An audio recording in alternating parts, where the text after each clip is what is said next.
Welcome aboard, folks. We have so much to cover today, so let's get to it right away. If you have been following tech news, you know that Apple events are kind of a big deal, right? It is where they drop the latest and greatest of their products and the stuff that gets everyone talking, and this year is no different.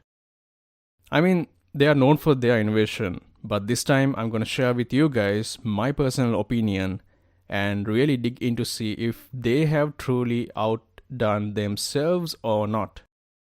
So here's what you can look forward to on this episode. We are taking a closer look at the new iPhone 15s, which includes iPhone 15, 15 Plus, 15 Pro, and 15 Pro Max models.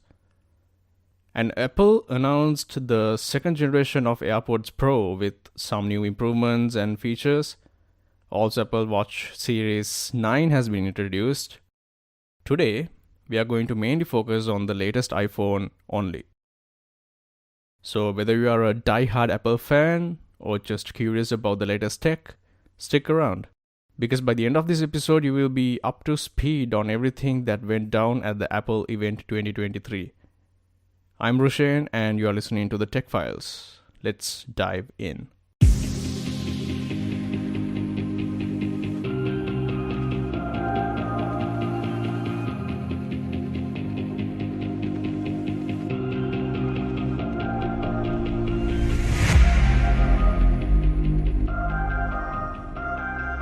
The iPhone 15 is finally here, and at just $800 you can get your hands on the newest model. But here's the catch. It seems like there are barely any new features to be excited about, except for one that Apple was legally forced into, which is to add the USB-C port. Besides the USB-C port, the iPhone 15 seems to be yet another upgrade that barely changes anything. As soon as it was announced, people everywhere were once again disappointed. To understand what I mean, let's provide some context. The iPhone, as we all know, has the largest market share across the world. In the USA, smartphones are released almost every year. But in the early days, every new iPhone used to be something special.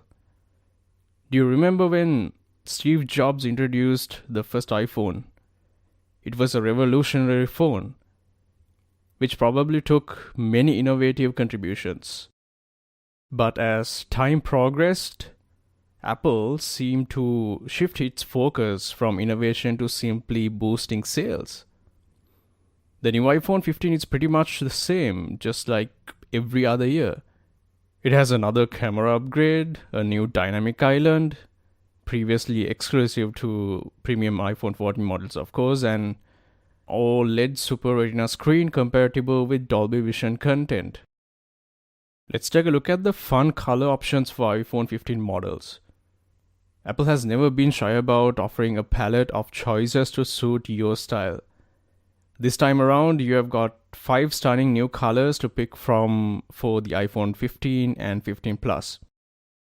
We got pink, yellow, green, blue, and the classic black. I mean, who said iPhones couldn't be fashionable? And Eurospace grade titanium. Yep, the same stuff they use in spacecrafts. iPhone 15 Pro and iPhone 15 Pro Max will be available in 4 stunning new finishes, which are black titanium, white titanium, blue titanium, and natural titanium. Now, if you're wondering what's the big deal about titanium, well, it is strong, incredibly strong, yet surprisingly lightweight. Imagine having a smartphone that is tough as nails but does not feel like you're carrying around a brick in your pocket. That's the magic of titanium. Not only are these iPhones made of titanium, but they have got contoured edges too. It's like holding a phone with curves that fit perfectly in your hand. Apple has always been about those small details that makes a big difference. So whether you're into the bold and vibrant or you prefer something sleek and timeless, Apple has got you covered. And with these color options and appearance, your iPhone can be an expression of your personality.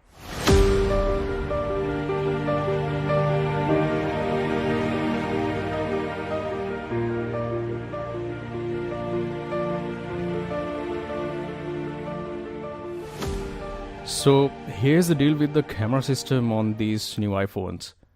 They introduced the 48 megapixel main camera, which was introduced on the previous generation Pro models. If you already own an iPhone 14 Pro or a Pro Max, you probably know that phone captures super high resolution photos with stunning clarity and detail. Every shot becomes a masterpiece. This means you can zoom in and crop without sacrificing quality.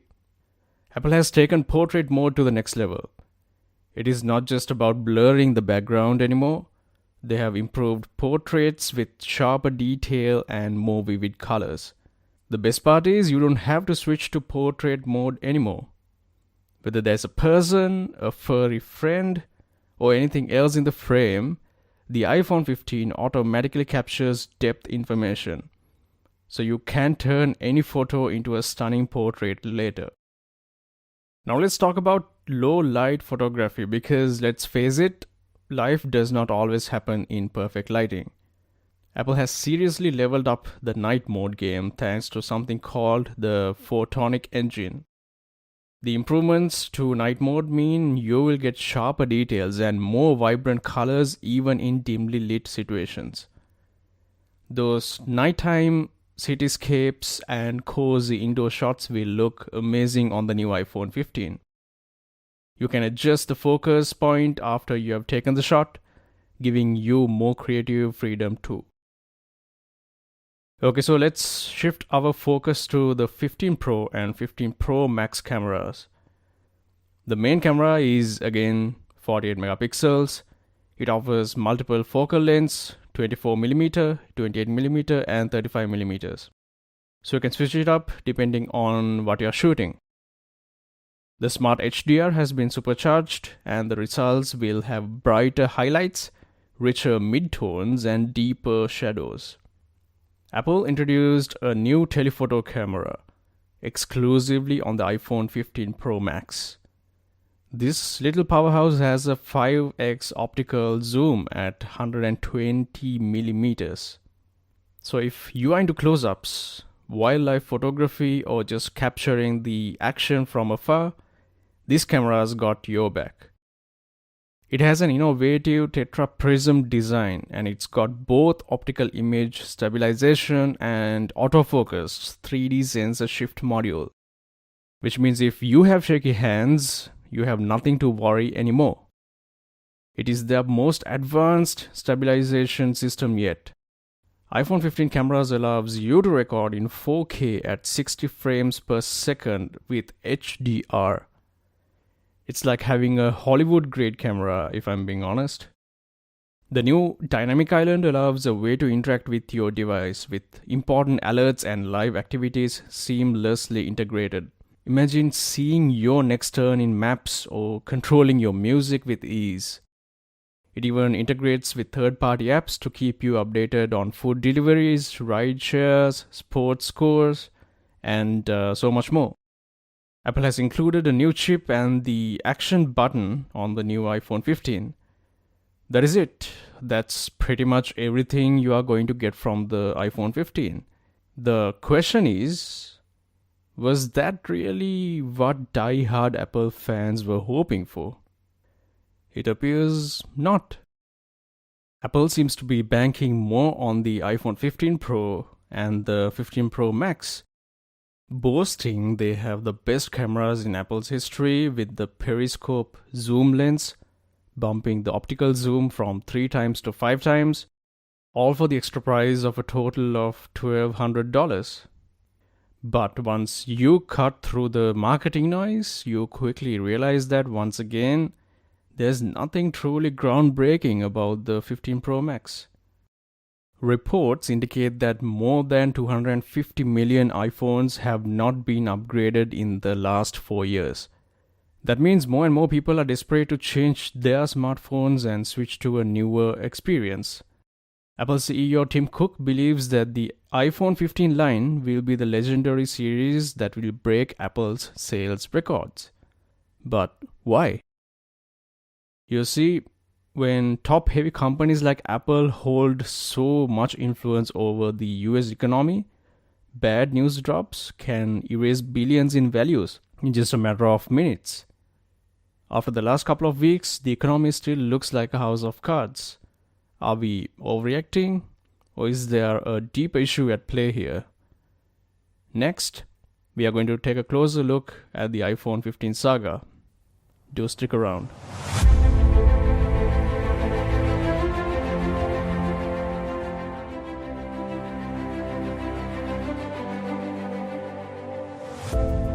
Despite the lack of groundbreaking features, many technology gurus are predicting that the iPhone 15 will be one of the most important iPhones in the history.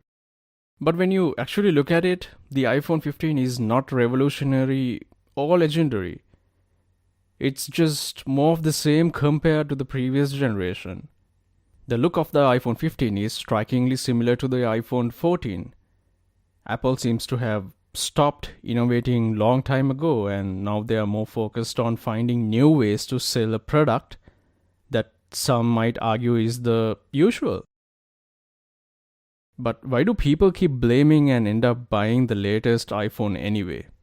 I believe it all comes down to Apple's reputation as the most revolutionary tech company in the world, providing an unmatched experience. An average American will spend a significant portion of their paycheck on buying the latest iPhone because they don't want to look different from the crowd.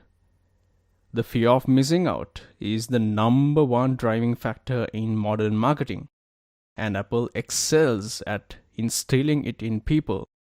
Apple's marketing advertisements and slogans send a clear message. If you don't have the latest iPhone, you are missing out big time. In a world where technology and trends change rapidly, everyone wants to keep up. But they fail to see that the iPhone they are investing their money in is essentially the same as the one they already own, with just a slightly different name. The only significant change we have seen in the iPhone 15 is the charging port, which has transitioned to a USB-C type. This decision was not Apple's choice either. It was forced upon them by the European Union, which made it clear that they want all smartphone manufacturers to adopt USB-C charging ports, or they will ban the iPhones from the countries in the European Union.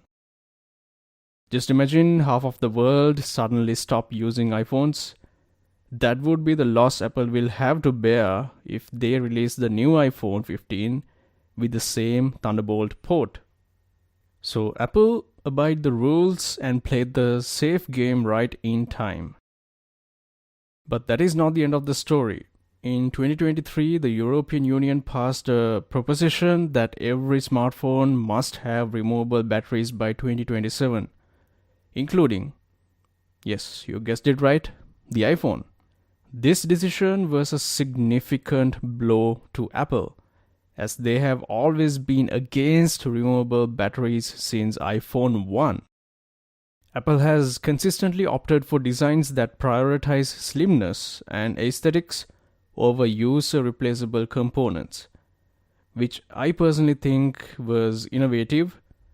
I mean, take a look at all the smartphones in the market right now. Do any of them have removable batteries? Heck no. What is interesting to me is the fact that Apple started their line of phones with non-removable batteries over 16 years ago, when no other phone company even dared to think about this revolutionary idea. Is it safe to say every other phone company copied Apple? You let me know in the comments. The European Union's new law specifies that people should be able to replace the battery themselves with common tools and not just rely on Apple's repair services. This change will cost Apple time and money to adapt their designs, as it goes directly against their not-so-secret goal of planned obsolescence. It is worth noting that Apple's track record with batteries has not been stellar. The controversy surrounding battery slowdowns in old iPhones left a sour taste in the mouths of many consumers. So these new laws are a step towards a more consumer-friendly approach to smartphone design.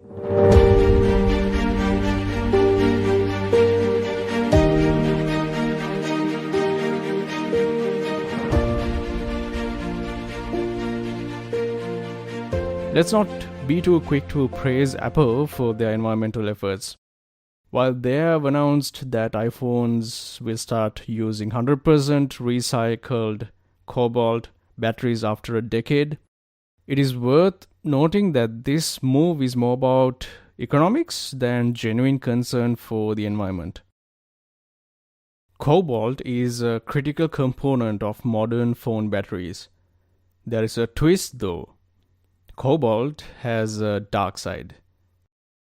The majority of the world's cobalt comes from the Democratic Republic of the Congo, a war-torn nation with widespread human rights abuses in its mining industry. Demand for cobalt has skyrocketed and it is often sourced through exploitative practices, including child labor and terrible working conditions. Apple's decision to use recycled cobalt is, in part, a response to growing criticism and calls for ethical sourcing of materials. However, it is essential to remember that this move won't solve the larger problems in the cobalt supply chain. It is merely a gesture and it is far from a perfect solution. So why has Apple reached this state of stagnation where they seem more interested in selling their brand than innovating their products? It is a complex issue rooted in the evolution of smartphone technology itself. The smartphone market has almost reached its saturation point in terms of innovation. When Steve Jobs announced the first iPhone, it was a monumental technological shift.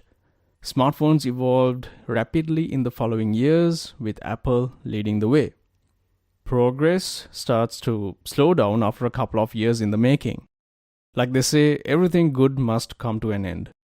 For example, when Apple introduced the idea of multiple cameras on a smartphone, it became a trend, and other phone manufacturers obviously followed Apple's idea. However, there is a limit to how many cameras you can cram into a device before it becomes unattractive. Everything that was once considered groundbreaking has become standard for smartphones, and the market has become crowded with numerous players. This makes it harder for any single company, even Apple, to stand out. It is a point of no return, a stagnation that was inevitable. And the stagnation in technology translates to stagnation in the market. Estimates for 2023 are hitting a 10-year low for the total number of phones shipped. The lack of new features and the monotony of incremental upgrades are taking a toll.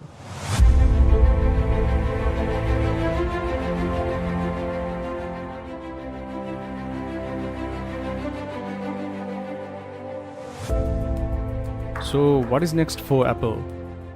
Are they truly out of ideas, or do they have something up their sleeves? It appears that Apple is putting significant resources into the next big thing, a technology that could define the next 2 decades, which is VR, virtual reality, and AI, artificial intelligence. The AI market is already gaining considerable attention, with every tech giant vying for supremacy. Virtual reality, on the other hand, is still relatively uncharted territory. Apple seems determined to lead the way in these emerging fields, just as they did with the iPhone.